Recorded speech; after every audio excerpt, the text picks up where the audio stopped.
Hello and welcome back to the channel. Today we're playing Ambush, where players place their king and rook on the second rank, and you can only see the squares that your pieces control. We have two variant pieces, the soldier, which moves and captures straight ahead, and the sergeant, which is a pawn that moves and captures forwards and diagonally. My goal is to win one game. Let's get started with game number one. Alright, game number one, we do get the white pieces. We'll start by, I think I'm best off placing my king on one extreme or the other. My gut says to put it on the right, so I'm going to put it on the left instead.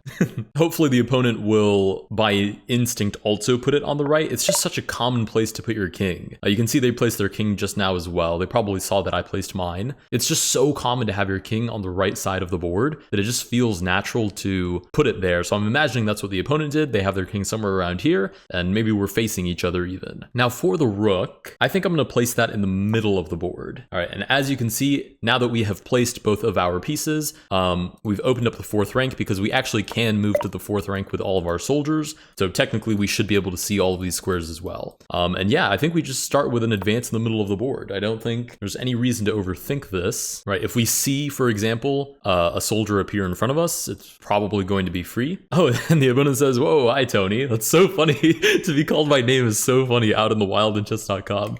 Hey, good luck.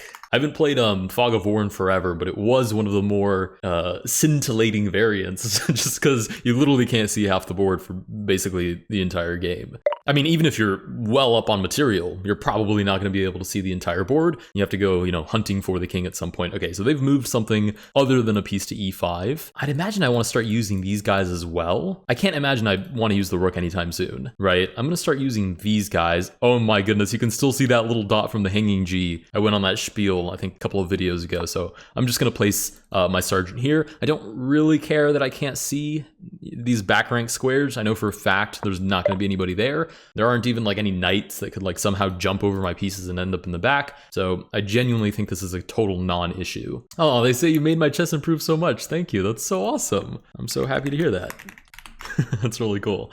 Okay, we've advanced the sergeant. Again, I have no idea what the opponent has done. It'd be nice if I had some sort of system, but I don't. Let's advance this soldier. Okay, that was a bit of a gamble, because if they didn't play e5, d5 was kind of likely, but that seems to not have been the case either. Let's just start bringing these soldiers out. I do, again, have to be careful. Sergeants do not move backwards, or I guess I called them soldiers a second ago. Neither soldiers nor sergeants ever can move backwards. Again, they're like pawn cousins, basically. Oh, they've moved again. Holy cow, I'm low on time. All right, let's start getting these guys out a little more quickly. I think I'm going to bring them all out to the next rank. Ooh, sweet. That might be free. Okay. If it was defended, it wasn't defended from behind. It might be defended from the sides. Ooh, that might be free as well. Nice. All right, which means these guys need support at some point. Okay, I'll take that sergeant as well. All right, these guys are venturing out pretty far by themselves. I don't know if that's the best idea ever, but it seems to have won me some amount of free material. Let's go here next. He's defended here. He's defended there. All right, so far so good. I think I'm doing just fine grabbing a whole bunch of space. You know what? I'm even starting to suspect the opponent might just be moving back and forth on the back rank. Ooh, can I take that? Or do they maybe have two sergeants there? I don't want to find out the hard way. Let's just keep grabbing space. Okay, they capture again. Now I do have to take back. Yeah, I have to take back with this sergeant. Oh, I have eyes on this sergeant as well, but it moves out of the way. Okay, that's very suspicious. Yeah, let's go here and create a little sergeant chain. I'd imagine their king is not in the center if they're making all these central moves. Okay, somebody took back there. That's kind of terrifying. Let's shuffle you over. This is 3-2, so I do get 2 seconds back for every move that I make. It doesn't mean that I should lollygag on my moves. I am taking quite a bit of time here, but at the same time, I'm not really sure what strategy I'm playing into. I don't really have a strategy, to be honest. Oh, cool. All right, that's definitely free. These guys support each other. I can definitely take EU as well. They don't support each other anymore. I wonder if they promote. I'm pretty sure all of these pieces promote. Again, they're like pawn adjacents, so they're supposed to be able to promote, I think. Let's advance you. Okay, cool. The promotion square is open. Yeah, I'd be willing to bet I can promote. Oh, I can promote to a rook. Okay, cool. Now we have connected rooks. Okay, all of these sergeants are missing. That's a free soldier. I think we'll be able to take over here in a second as well. Yeah, I don't think the opponent managed to figure out how to open up the position without losing a lot of material. I don't think I particularly managed to either, but I was just kind of slowly advancing all of my pieces in the center. And I think my opponent just got a little bit ahead of themselves. So I got to capitalize and grab that free material. Okay, let's continue to develop, right? Oh, the king is in check. He does take, but I can take back. This is, I forgot to clarify, a king capture variant because you don't know where the king is, so the game is not going to tell you whether you are or are not in check. But with that, we do win game number 1. Let's go to move on to game number 2. Oh, I just realized this whole time this whole thing has been messed up. Oh, wait a minute. Let's do a little fixaroo there. Just that, and boom, good as new. All right, let's say GG's in chat. We'll throw in a game with a lavender as well. All right, game number 2. This time we get the black pieces. Say good luck in chat. And they do place their rook first. I think my strategy last time was pretty sound. Place the rook in the center of the board, and then just put the king way off to the edge somewhere. They say good luck to you too, perfect. All right, the king is placed. I'm gonna put him on the left-hand side again. All right, and now we can see all of the squares we control. Unfortunately, we get the black pieces. They say, is this for a video? It is. So they will have the advantage in terms of the fact they get to play first. We'll advance as well. This is defended by the rook, so this should be fine. And again, we're really early in the game, so they can't possibly be all that set up. And they're happy to be in a video. That's awesome. Okay, let's go here next. Also supports the soldier straight ahead. I remember I found the sergeant rather confusing because it can move 2 squares in any direction like this, but it can only capture 1 square ahead. Okay, again, I have no idea what they've moved. Let's slowly start to develop. I guess it's kind of a valid strategy to play into the psychology that the opponent might get antsy at some point. Okay, this is supported luckily, and overextend. To be fair, I kind of just did the same thing though by advancing that soldier. Okay, they've advanced another soldier. Worst case scenario, that's a fair trade. Best case scenario, that was totally free. They advance again. You'd imagine I want to come and support this sergeant. I mean, it can only be captured from straight ahead. There are no pieces that can capture it a different way. I guess the rook could capture it from further back. So besides the rook, I would know if anybody's attacking this sergeant, but I'll defend it anyways. I think that's sound.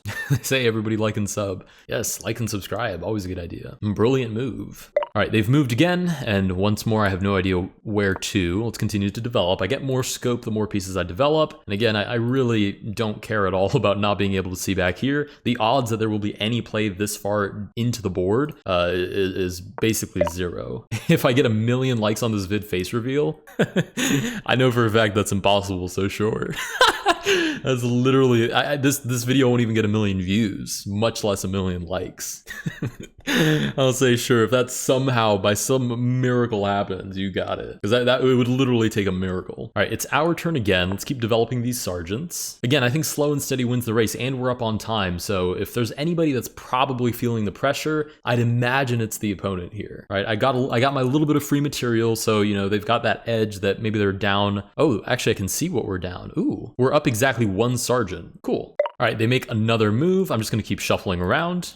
Okay, they do finally take back, again with that rook, but I will take back with my sergeant, which means my scope is exactly the same as it was 1 move ago, but this time I can guarantee that there's no rook coming to get my sergeant. They say, no, my rook. Okay, here comes another sergeant. I'm just gonna keep taking. If they take back, I should be fine to take again because I just saw with my previous move that there's nobody on any of these squares. So, you know, best case scenario for them, the king shuffles over and I just move way back again and I hold on to my material. Okay, they're down to 25 seconds. We'll go ahead and take the sergeant next. I've seen their last 3 moves, so I can guarantee the king hasn't moved over. Now I can't see their move, so I'm gonna bring my rook back. I lost a lot of scope by doing that, but I'm so far up on material that just by marching everybody slowly forward, I should be very comfortably winning. And again, they're down to 20 seconds. Really here, the pressure is on them.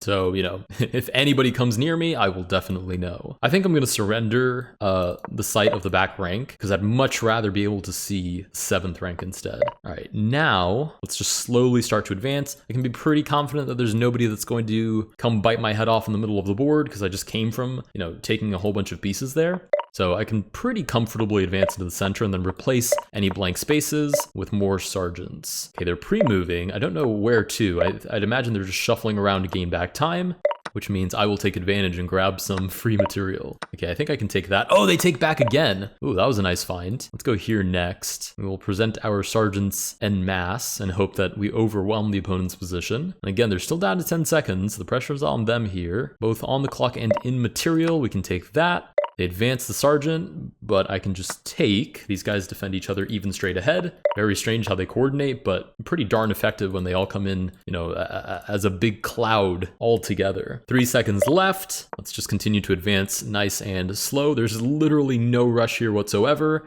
And they do time out. With that, we win our second game. Let's go to move on to game number 3. All right, game number 3, we get paired with Chaco. Chaco Caramel Pawn. That's pretty funny. We'll stick the king in the corner. I think that's pretty effective. He says, hi, YouTube. Say good luck. Oh, they've placed their rook first. That's really interesting. I'll place my rook in the middle. I guess it doesn't really change anything. I can't read too far into which piece they decide to place first. For all I know, it's random. They say good luck to you too. Thank you. And I guess we just started advancing. We did get the white pieces, so I should probably take advantage. Okay, I'm definitely taking that. It's also supported by my rook. They develop a piece. So their pawns are, or rather their soldiers are here. So best case scenario for them, they've moved a rook here, but even then it's defended. Unless they moved a soldier past. In which case, if I were to advance, I would be hanging my own soldiers. I'm going to bet they didn't move the c-pawn though. And the reason that matters to me is because I can develop the sergeant, support the center, and then play d4. And again, I want to kind of create that cloud of sergeants that seemed to be pretty effective last time. They advanced this sergeant. Interesting. It can take straight ahead, so I can't advance the soldier. I'll just keep developing. If they you know, elect to move down, that's totally fine. Wait, why was I able to see that? I have no idea. I don't have the slightest idea. Okay, let's keep advancing. The whole idea of this was to support d4, and then I can come out with that sort of cloud of sergeants that I was looking to create. All right, they develop again. Or rather, yeah, I'd imagine they developed because they haven't played any aggressive moves that I've been able to detect. So I'd imagine they're doing something similar to us, which is rearranging their pieces so they're a little bit more effective. I do think, however, this e5 soldier is pretty important to hold on to because it's my little tiny advantage in material. So I don't want to develop in front of the rook, which might potentially cut off that defense. Ooh, there we go. We'll capture you. Should they take back? Oh, they captured back with a sergeant. Ooh, but I know the rook is back there. Okay, I'm going to keep developing this way, again, around the rook, because if they ever move the sergeant, I know for a fact the rook is behind. Now, whether or not it's a fair trade, I have no idea. Okay, we're baiting them into taking, and I think they do, which means I can take the rook. I don't know if they can take back, but their king is in check, and they block it. Okay, all right, let's just move back. We have an advantage. There's no reason to leave the rook over there and hanging out, waiting to be captured. Okay, we'll take back here. Our scope here is also pretty darn good because we don't have soldiers in front of the sergeants. Again, and because those sergeants can move 2 squares like this, they open up a whole lot of scope. All right, let's start developing this way. I know for a fact they don't have a rook, so this open file is all mine for the entire rest of the game. I also do know for a fact that their king is over here, so I have every incentive to work my way over to the king side and launch my attack over there. I'll move this guy out of the way, open up that file, a little bit of scope for my pieces. Nice, and I can see what's going on all of these squares now, which is really, really nice. We'll advance the sergeant straight ahead. Okay, that's probably free, to be honest. Nope, got taken back right away. Oh, that's kind of concerning. Let's move you over so I at least see if anybody tries to move into g3, and also defend both of these soldiers. Okay, back to this attack, which is what I think I should really be prioritizing. I'm thinking they're doing a lot of moves over here, trying to get a queenside attack going. At least, to be honest, I'm kind of hoping that's what they're doing. Yeah, it definitely seems like that's what they're doing, which is perfect for me. Okay, it even gets recaptured, which tells me I think there are 2 soldiers here, which is really good for me because that means I can continue my attack on the king side. Okay, let's start by pushing a soldier. So should they take, I take back with my sergeant, and we sort of unearth the king. We don't want him to just hide out on a7 behind all of these pieces forever. Great, we take back. We'll trade this soldier for the one in front of it if we can. I mean, there's nothing really the opponent can do about that. Okay, they move the sergeant down. I'm kind of afraid of their promotion, so I think I have to take, but they're going to take back. If they advance, though, I will be able to catch them with the rook. So I can continue my attack on technically the queen side, but it's the side with which the kings are on. Okay, they don't advance the sergeant because I would be able to see it. Let's continue to advance the soldier, offer this trade. And I think once I've kind of gotten rid of both of these, I'll be able to see the king pretty soon. Okay, for some reason they have a soldier that I don't, which means I must have lost material at some point somewhere, which is not the end of the world. I'll just keep advancing. Ah, there he comes. We'll go ahead and take. Hopefully they can't take back. Oh, they definitely were able to take back. That's not good. Well, we tried. Okay, let's go here next. I think I can swarm the king pretty soon. I don't know. They've probably promoted by now, which means if this sergeant disappears, I'll know they promoted to a rook. But otherwise, this attack is fully developing. Okay, my sergeant hasn't disappeared, but my king might actually be in danger. So let's move my king forward. Okay, now I don't think my king is in danger, so let's advance. The king is gone. Oh, that might be what they were up to that whole time, is moving that king out of there. Oh no. Oh, this is not good. Okay, let's continue to advance. They do take, we'll take back. I only have 3 sergeants left to work with, 2 after they take here. Not ideal, but I might be promoting soon. Let's advance you, connect them at least. Okay, I'm imagining they've promoted by now, to be honest. Oh, can I promote myself? Let's give it a try. No, the king was there. Actually, wait, I know the king is there now, so I can advance and go straight for the attack.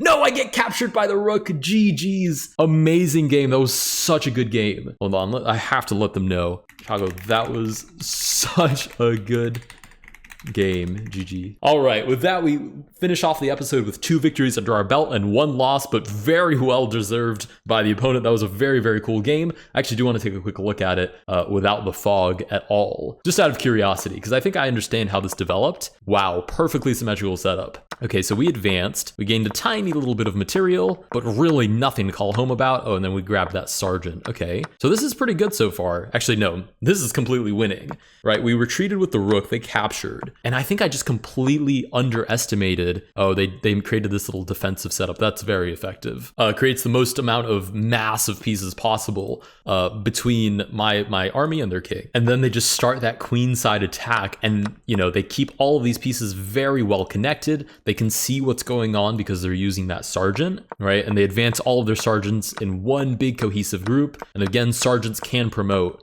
So they are a danger to my position. They did, in fact, come down and connect them. So by the time I took, they were able to take back, and they did get that rook promotion. So I did know to watch out for this. Oh, but the rook went back. This is really interesting. Actually, I think this far in the game, this is still even probably, right? I can probably do something like this and at least make the argument that I'm fighting for something there. Because I have 3 sergeants for a rook. And sergeants aren't that great, and they can never move back. And, you know, they have a whole bunch of problems, but it's 3 of them compared to 1 rook. Okay, and we finish off with this trade. Yeah, and then I just blunder it away when I push that sergeant for no reason. Yeah, it's really funny. The psychology of it is huge, because I knew they had a rook and it was running around the board, and I wasn't sure why they hadn't taken my sergeant, and I didn't know if that meant it was somewhere else. So I got really scared at one point and just pushed that sergeant straight ahead, and then that just completely blew the entire game. Anyways, if you guys did enjoy this video, please consider liking and subscribing. If you do want to try out Ambush for yourself, it will be the first link down in the description below. Thank you guys so much for watching, and I will see you guys in the next one.